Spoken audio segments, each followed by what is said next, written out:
के दो popular high school gangs देखने को मिलते हैं। इनमें से एक था हुसैन हाई स्कूल गैंग और दूसरा था ओया हाई स्कूल गैंग। पास्ट में हुसैन हाई स्कूल गैंग का कोई और लीडर था, लेकिन अभी प्रेजेंट में इस गैंग के लीडर का नाम साचियो है। दूसरी तरफ ओया हाई स्कूल गैंग के लीडर का नाम फुजियो था। साचियो और फुजियो दोनों ही बहुत स्ट्रॉन्ग फाइटर्स थे। पहले भी कई बार इन दोनों गैंग्स के बीच फाइट हो चुकी है और आज भी वे फाइट के लिए एक दूसरे की तरफ बढ़ रहे होते हैं। अब हमें पास्ट का एक सीन दिखाया जाता है जहां होप हिल नाम की एक बस्ती दिखाई जाती है। प्रेजेंट में यह बस्ती पूरी तरह से बर्बाद हो चुकी है। यहाँ हमें सेजी नाम का एक लड़का दिखता है जो बचपन में इसी होप हिल बस्ती में बड़ा हुआ था, इसलिए वो कभी कभी इस जगह को देखने आता है। फिर सेजी सीधे अपने एक बहुत करीबी इंसान के फ्यूनरल पर चला जाता है। वहाँ सामने उसके कई दोस्त खड़े थे, लेकिन तभी वहाँ फुजियो दिखता है जिसका कुछ लड़के पीछा कर रहे थे। फुजियो एक साइकिल पर भाग रहा था, जिसे वहाँ खड़े शिन्या और मासाया देख लेते हैं। ये दोनों फुजियो के दोस्त थे और उसे बचाने के लिए उसके पीछे भागते हैं, क्योंकि उन्हें लगा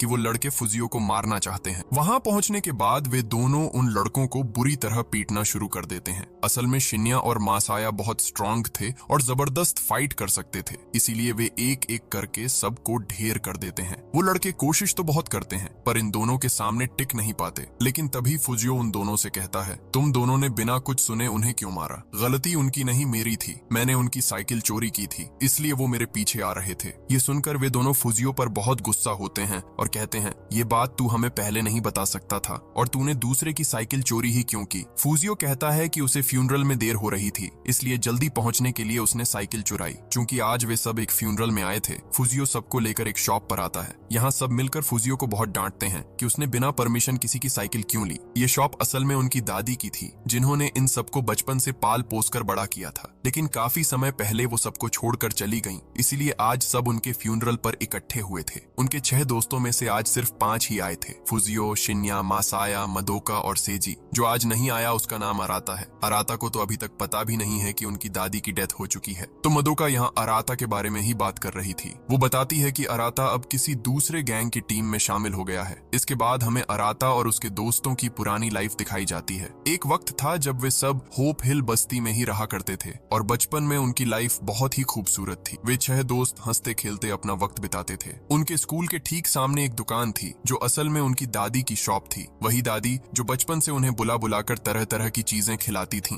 एक दिन उन्होंने उन सबको एक एक करके 6 लॉकेट दिए और कहा कि तुम लोग कभी खुद को बेसहारा मत समझना। अगर तुम 6 दोस्त हमेशा एक साथ रहोगे तो कोई तुम्हारा कुछ नहीं बिगाड़ पाएगा। वे 6 दोस्त यह सुनकर बहुत खुश हुए। इसी तरह बचपन से उनकी दादी ने उन्हें संभाल कर रखा था, लेकिन किसी वजह से अराता उन सब से और दादी से अलग हो गया और अब वो एक दूसरे गैंग के लिए काम कर रहा है।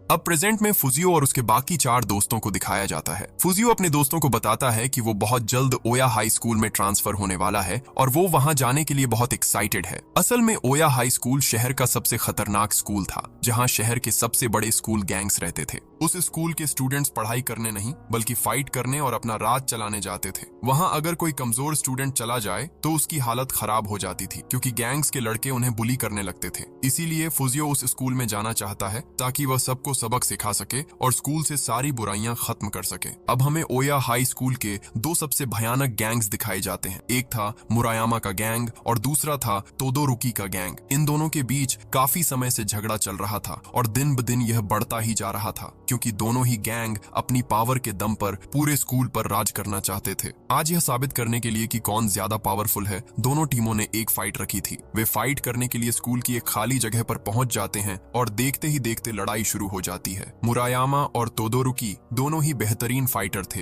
लेकिन मुरायामा आज की फाइट के लिए काफी तैयारी करके आया था। सीन में दिखता है कि दोनों लीडर्स के बीच कांटे की टक्कर हो रही है और उनके साथी उन्हें चीयर कर रहे हैं। हालांकि मुरायामा इतना स्ट्रांग था कि तोदोरुकी उसका मुकाबला नहीं कर पा रहा था। फाइट बहुत ही एक्साइटिंग मोड पर पहुंच जाती है और जैसे ही मुरायामा को मौका मिलता है वो तोदोरुकी की एक आंख पर वार कर देता है। इससे तोदोरुकी काफी कमजोर पड़ जाता है। तभी मुरायामा दौड़ कर आता है और तोदोरुकी को एक जोरदार जोरदार लात मारकर गिरा देता है, जिससे तोदोरुकी आज उससे हार जाता है। दूसरी तरफ हम फुजियो को देखते हैं, जिसका ओया हाई स्कूल में आज पहला दिन था। स्कूल में उसके दो पुराने दोस्त भी थे जो खुद काफी पावरफुल गैंगस्टर्स थे, सुक्सा और जमुआ। वे दोनों फुजियो को स्कूल के अंदर ले जाते हैं और उसे पूरा स्कूल घुमा घुमा कर दिखाने लगते हैं। जब वे स्कूल के एकदम बीच में पहुंचते हैं तो उनके सामने कई गैंग्स खड़े थे जो स्कूल पर अपना राज चलाना चाहते थे। सुक्सा वहां चिल्लाकर सबसे पूछता है, आज इस स्कूल का असली लीडर कौन है? तब सामने खड़ी एक टीम का लीडर आगे आता है और कहता है कि वो यहाँ का असली गैंगस्टर है, लेकिन सुक्सा उसे टोकते हुए कहता है, तू गलत बोल रहा है। हमारे स्कूल का असली लीडर और गैंगस्टर आ गया है और उसका नाम फुजियो है। आज से फुजियो ही हमारा लीडर है। ये सुनकर सब हंसने लगते हैं क्योंकि फुजियो को देखकर वे उसे कमजोर समझ रहे थे। वे फुजियो का मजाक उड़ाते हुए कहते हैं, ये बनेगा हमारा लीडर, इसे देखकर तो ये बच्चा लग रहा है। यह सुनते ही फुजियो को बहुत गुस्सा आ जाता है और वो सबको अपना असली रूप दिखाता है। वो दौड़कर उन पर हमला कर देता है और सबको पीटना शुरू कर देता है। वहाँ अलग अलग गैंग्स के बहुत सारे लड़के थे,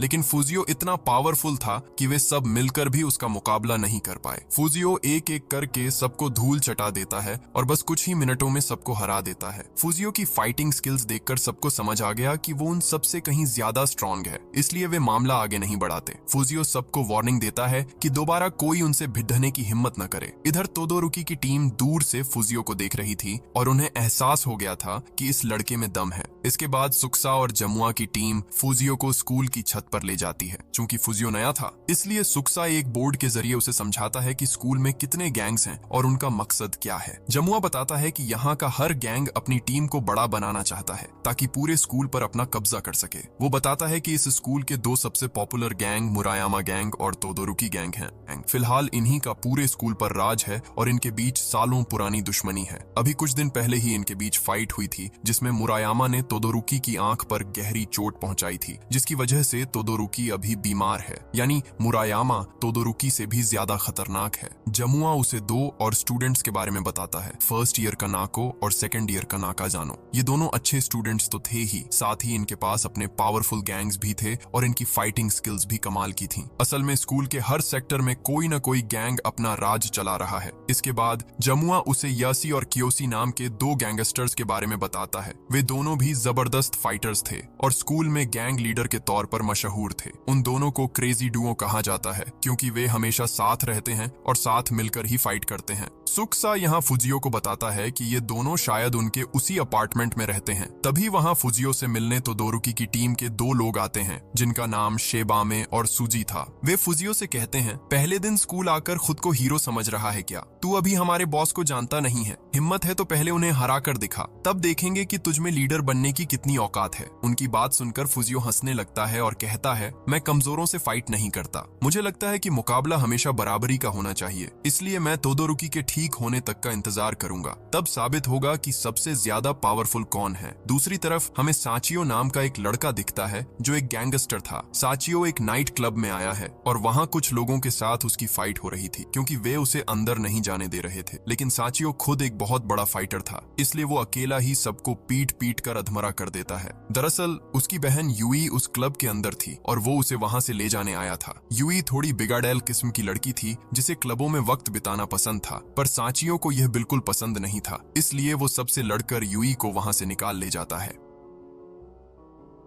अगले दिन ओया हाई स्कूल में फुजियो सुक्सा और अपनी टीम के साथ टहल रहा होता है। तभी सामने से तोदोरुकी और उसके टीम मेंबर्स आ जाते हैं। तोदोरुकी फुजियो को रोकता है और कहता है, स्कूल में नए नए आकर बहुत भाव खा रहे हो। सुना है कुछ छोटे मोटे गैंग्स को हराकर खुद को हीरो समझ रहे हो। तुम फाइटर्स के बाप को ही भूल गए। दम है तो मुझसे लड़, मैं तुझे चैलेंज करता हूँ। लेकिन फुजियो कहता है, मेरी फाइटिंग का एक वसूल है, मैं कमजोरों पर हाथ नहीं उठाता। फाइट हमेशा बराबरी वालों के बीच होनी चाहिए, इसलिए जब तेरी आंख ठीक हो जाएगी तब मैं तुझसे लड़ूंगा। फुजियो का एटीट्यूड देखकर तोदोरुकी को बहुत गुस्सा आता है और वो तुरंत उसे एक जोरदार लात मारने की कोशिश करता है, पर फुजियो फाइटिंग में इतना माहिर था कि पलक झपकते ही उसने अपने हाथ से उस किक को ब्लॉक कर दिया। तोदोरुकी समझ जाता है कि फुजियो से अभी लड़ना ठीक नहीं है, इसके लिए तैयारी की जरूरत है। वो फुजियो को देख लेने की धमकी देकर वहां से चला जाता है। इसके बाद फुजियो फ्रेश होने के लिए स्कूल के टॉयलेट में जाता है, जहाँ उसे कुछ लड़कों की आवाजें आती हैं। फुजियो दीवार के ऊपर से झांक कर देखता है कि कुछ लड़के वहां ड्रग्स की डील कर रहे रहे हैं। वे स्कूल के अंदर रेड ड्रम नाम के ड्रग्स का बिजनेस कर रहे थे,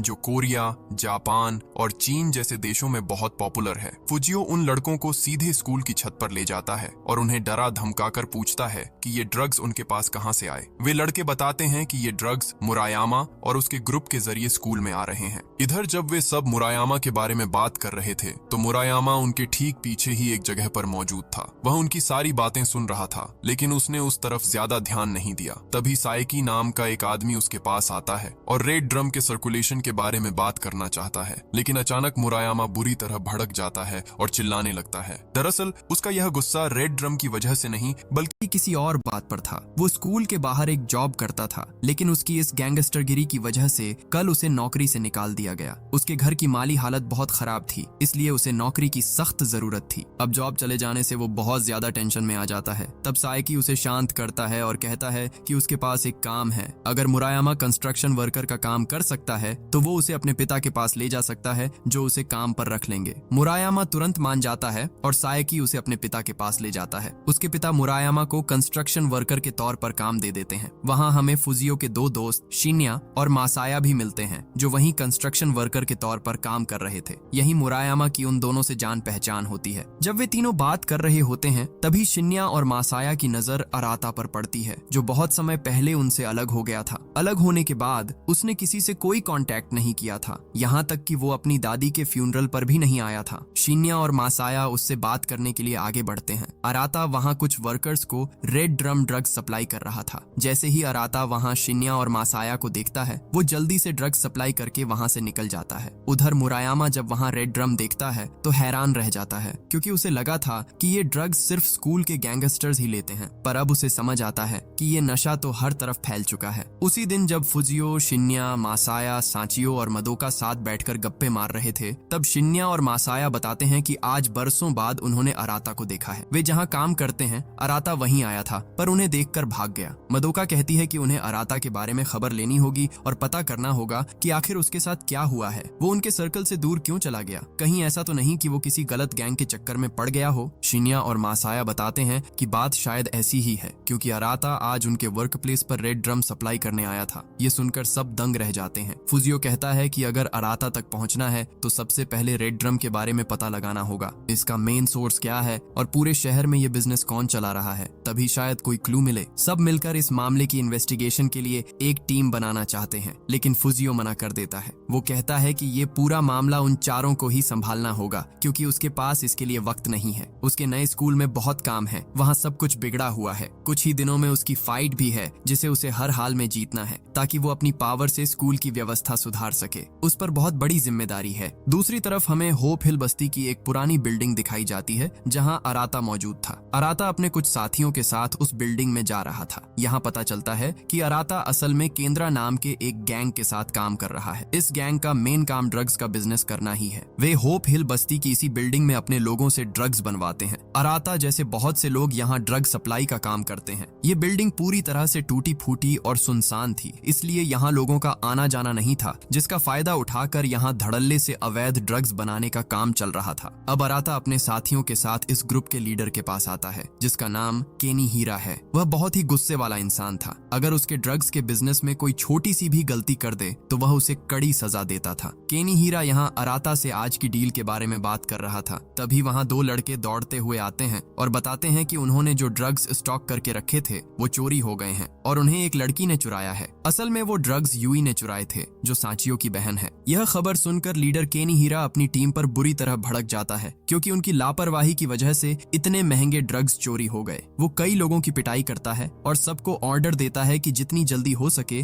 उस लड़की को ढूंढ कर निकालो। अब ओया हाई स्कूल में वो दिन आ जाता है जब यह तय होना था कि सबसे ज्यादा पावरफुल कौन है। स्कूल के एक खाली मैदान में सारे गैंग्स और उनके मेंबर्स इकट्ठा होते हैं। हर गैंग का एक ही टारगेट था, मुरायामा को हराकर उसकी जगह छीनना, क्योंकि अब तक मुरायामा ही सबसे ज्यादा ताकतवर लीडर था। वहाँ फुजियो और उसकी टीम भी फाइट देखने पहुंचती है। मुरायामा यहाँ तोदोरुकी से कहता है, तुझे मैंने जो चोट मारी थी तू अभी तक उससे रिकवर नहीं हुआ है और फिर से मेरे हाथों पिटने आ गया। खैर, फाइट शुरू करने से पहले मैं तुम सबसे एक सवाल पूछना चाहता हूँ। रेड ड्रम जैसा ड्रग हमारे स्कूल में कौन सप्लाई कर रहा है? इसे यहाँ कौन ला रहा है? यानी मुरायामा खुद स्कूल में ड्रग्स नहीं लाया था, बल्कि किसी ने उसका नाम इस्तेमाल करके यह काम किया था। मुरायामा जानना चाहता पता था कि ऐसी घटिया हरकत किसने की है, क्योंकि इससे स्कूल के अच्छे स्टूडेंट्स का भी फ्यूचर बर्बाद हो जाएगा।